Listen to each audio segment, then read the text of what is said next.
Сейчас камин работает в режиме долгого горения, в режиме длительного горения.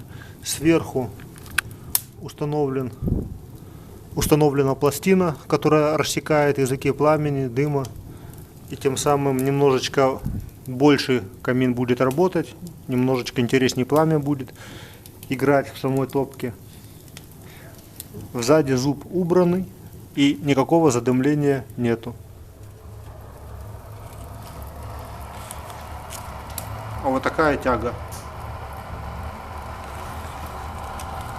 Такая бешеная тяга достигается вот таким маленьким подувальцем. Маленькая. Высота 4 сантиметра, длина может быть 15. Обратите внимание, как горит огонь. Сзади стоит рассекатель. Сверху стоит рассекатель. Рассекает языки пламени. И смотрите, какой получается эффект.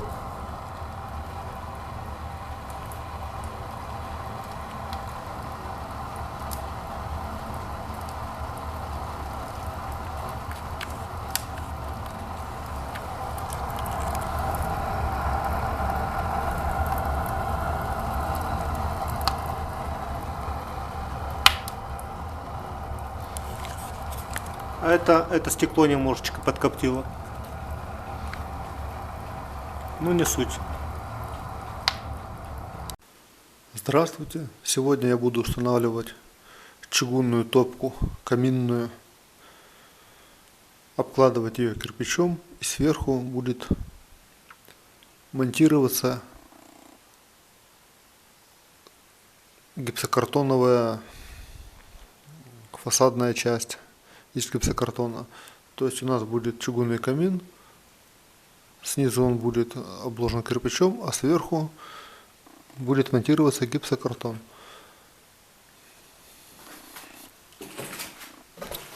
Так как дом деревянный, необходимо сделать зазор между стеной и самим изделием. У меня он 25 сантиметров. Плюс сзади за топкой будет небольшая кирпичная стена подниматься. Вот где стоит кирпичное ребро, там будут воздухозаборные щели. Там будет холодный воздух подходить к чугуну, чугун будет прогревать его, и сверху будет выбрасываться уже теплый воздух. Такая будет происходить конвекция.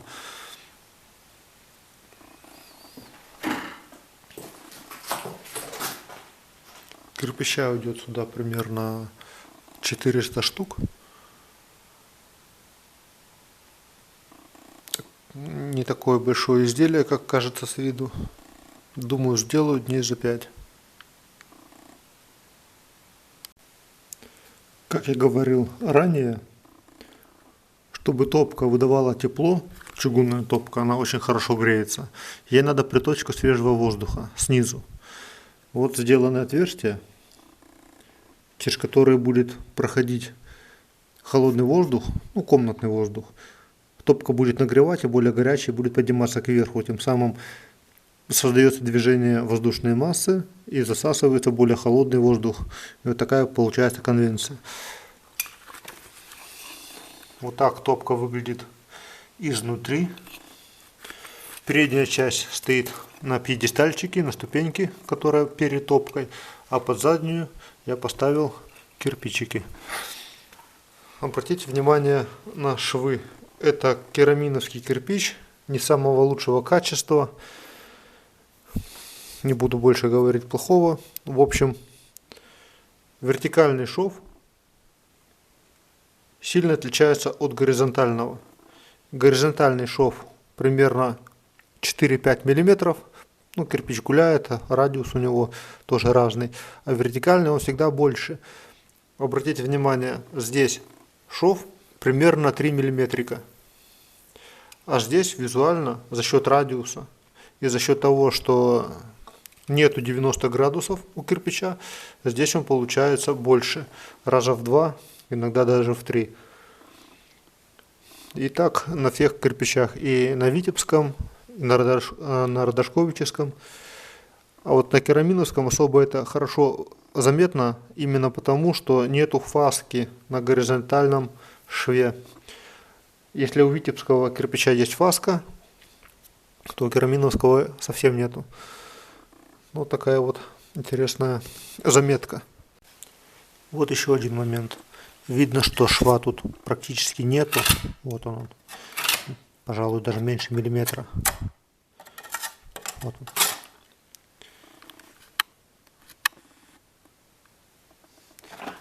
А здесь почти сантиметр.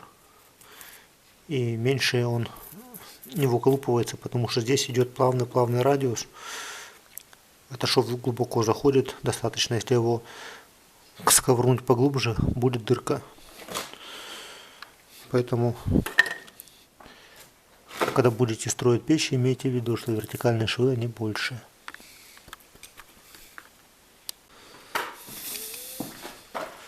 Вот так топка выглядит спереди. Как я говорил, она стоит на пьедестальчике, который будет над уровнем пола возвышаться. Здесь есть вентиляционные щели. Вентиляция именно не для горения, а для конвенции самой топки. И так как чугунная топка будет в размерах увеличиваться при нагреве, зазорчики по 3 мм делаю между стенкой и топкой. И с этой стороны, и с той. Также будет зазорчик сверху. Когда будет перекрываться топка, тоже будут зазорчики. Сейчас производится монтаж короба из гипсокартона вокруг камина. Задней стенки не будет, но труба будет закрыта тоже полосой гипсокартона, чуть-чуть шире, чем сама труба, чтобы излучение тепловое от самой трубы не попадало напрямую на стену. Вот такая получилась конструкция. Я хотел бы обратить ваше внимание на прилегание к перекрытиям.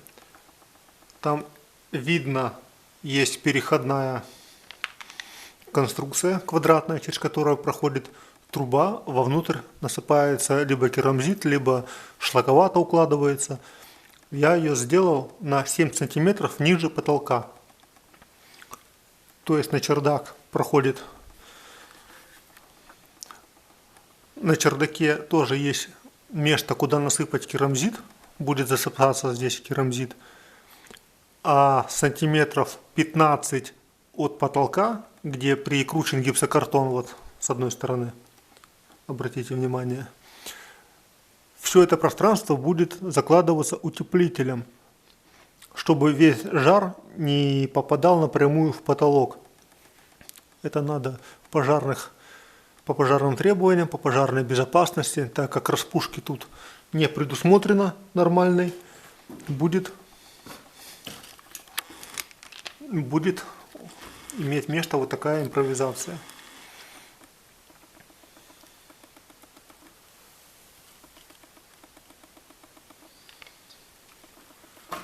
И для особо одаренных печников, которые очень сильно умничают в печных чатах, набивая себе цену, себе любимым,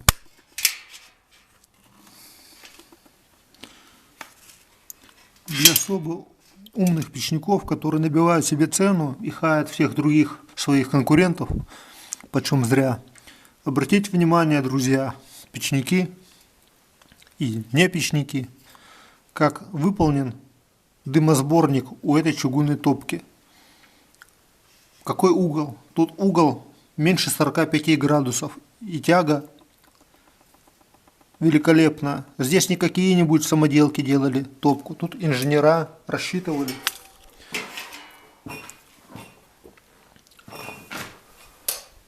Рассчитывали КПД, высчитывали, тягу высчитывали.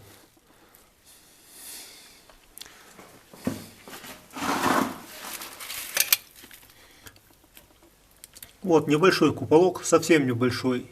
Сразу идет шибер и труба. И задымление в такой тяге, задымление в такой топке будет отсутствовать.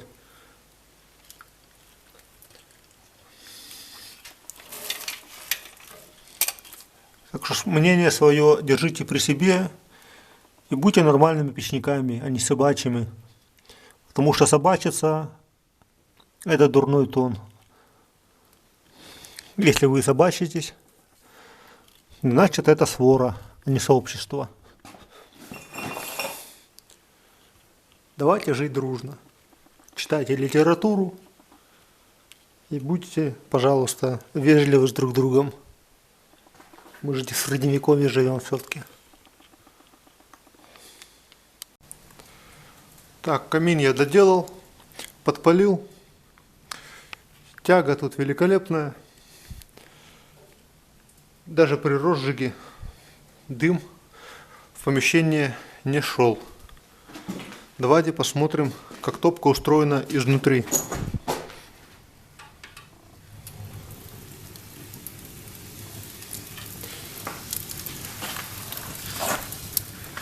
В этой топке есть импровизированный зуб.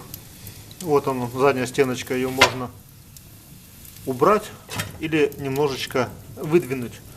Здесь также имеется в виду, здесь также сверху есть чугунный лист, который рассеивает пламя. Но мы сейчас его убрали.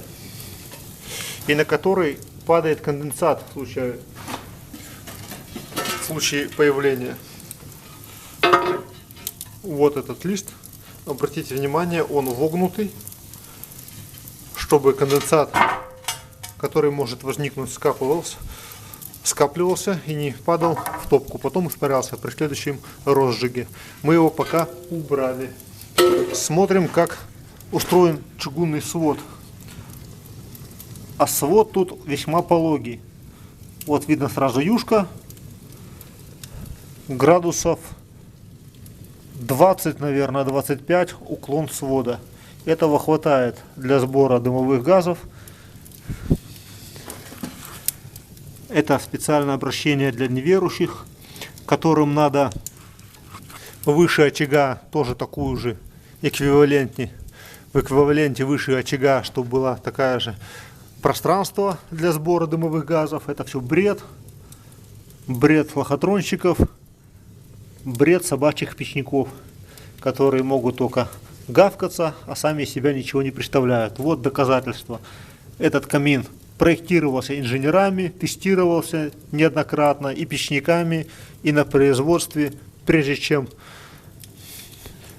это изделие пошло по магазинам в продажу, происходилась его тестировка. Вот я разжег его, тоже первый раз. Дыма нету, все идеально работает. Если поддувало зольную камеру совсем убрать, вот такая маленькая щелочка надува. Давайте закроем и посмотрим, как будет гореть.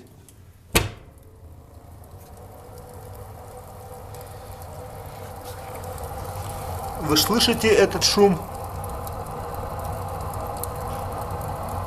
Такое подозрение, что при таком нагаре, при такой тяге, вон, даже видно, что языки пламени заворачиваются за зуб и проходят за зубом и слева, и справа. Очень хорошо видно. Как бы топка не расплавилась от такого хорошего надува, от такой хорошей тяги. Ну, конечно, она не расплавится. Выше 850 градусов тут температура вряд ли поднимется. Труба тут сечением 200 миллиметров. Ширина 60. Высота 42. И труба 200. И тяга отличная. А что будет, если накидать побольше дров? И посмотреть динамику.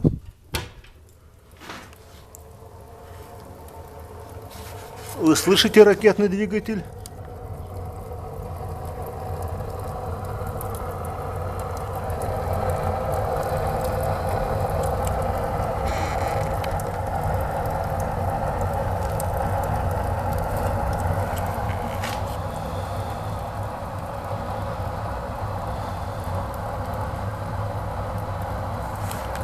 Уважаемые печники, живите дружно, дышите ровно, никто у вас работу не забирает.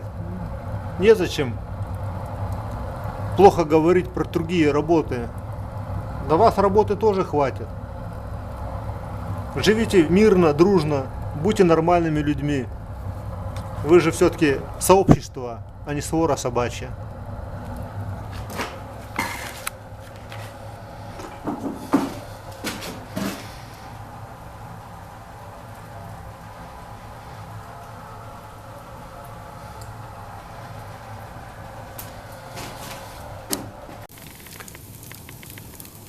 А теперь видео для одаренных, дополнение к предыдущему.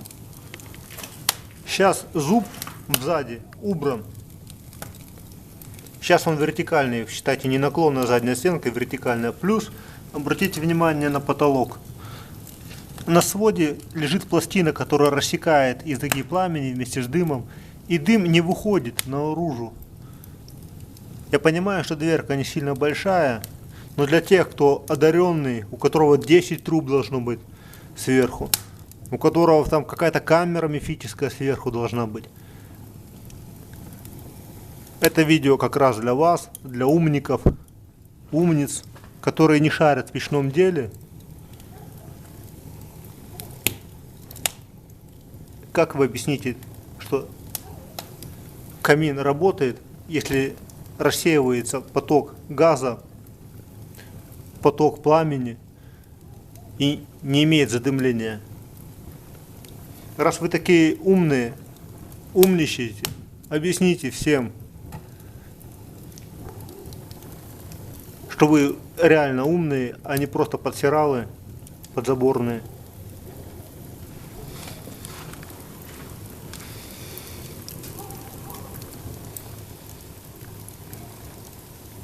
А так вам грош цена.